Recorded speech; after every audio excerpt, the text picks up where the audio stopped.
And it is utterly painful for me to know that the world keeps seeing us time and time again under such lugubrious circumstances. However, Speaker, it has taught me many, many lessons. And it's also reminded me of many that I've known for several years, one of which I was taught by Tony Evans, which is, if all you see is what you see, then you don't see all there is to be seen. Speaker, I have never met the Deputy President. In fact, in the last 2 days, the first time we've ever shared any space together. And to be honest, I don't think that we have much in common. I personally feel like there is a lot to be desired in his leadership style, for me personally.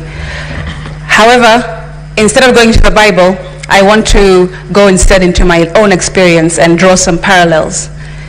Mr. Speaker, of course, people know that I have glaucoma, and I've been fighting and battling it for several years of my life. And Speaker, when I first got my diagnosis when I was just a teenager in high school, I was told that it was imminent. There was no running away from my condition. And I didn't know at the time that I had anything that was going on. I was just going about my life, but inside of me and around me, there was a condition that was building up and building up and building up, and I had no idea what was going to happen in the future. Mr. Speaker, now I've been left blind, and I cannot see in front of me even when I put my hand in front of my face. Mr. Speaker, the parallels I draw with my life and the current hearing that we are sitting in today is that the Deputy President did not foresee this happening to him either. Mr. Speaker, I have also drawn parallels of feeling out of control, which I assume that he feels. Being given a diagnosis that seems imminent, that he cannot stop. Mr. Speaker, I also feel that he is probably feeling fear. That's what I've heard.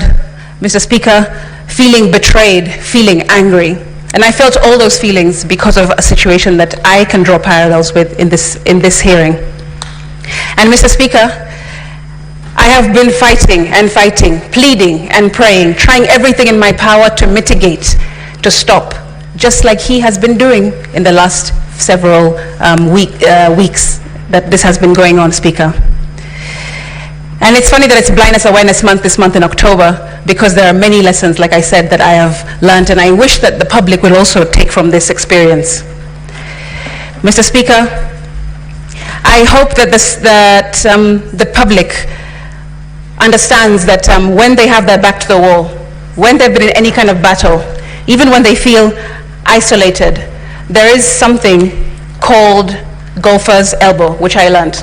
Golfer's elbow is the idea that, or is a condition that golfers usually have when they hold on to the grip of their club too tight for a long period of time, and they end up injuring their wrist all the way up to their elbow because they're holding on too tight to an outcome, too tightly.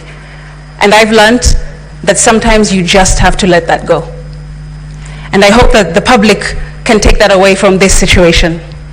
Mr. Speaker, we must move away from hegemony, the idea of being dominated by one group or a person or a company or a state, because we are a democratic republic, and we need to move away from such ideology, such utterances, such behavior, Mr. Speaker. However, in the 11 counts, I have seen many that have no evidence, and I've seen some that do have some evidence. But I have not been particularly given confidence by the witness-in-chief, the mover of this motion, when I saw him up on the stand, Mr. Speaker. Although none of us can relate to what it's like to being a deputy president in this room for sure, we can definitely relate to the lessons that I've just mentioned. Mr. Speaker, make decisions today that will not betray you tomorrow. That's one. I also want to share that even though you're in a battle, whatever that might be, financial, personal, medical, whatever it is that you're going through at the moment, and you feel like your back is on the wall and everything, all the odds are against you, remember that it gets better. You do better. You will experience better, and we will become better, Mr. Speaker. I will finish, and I hope that the senators will remember what I said to them yesterday from the Bible, Proverbs 17:15. Senator Newto.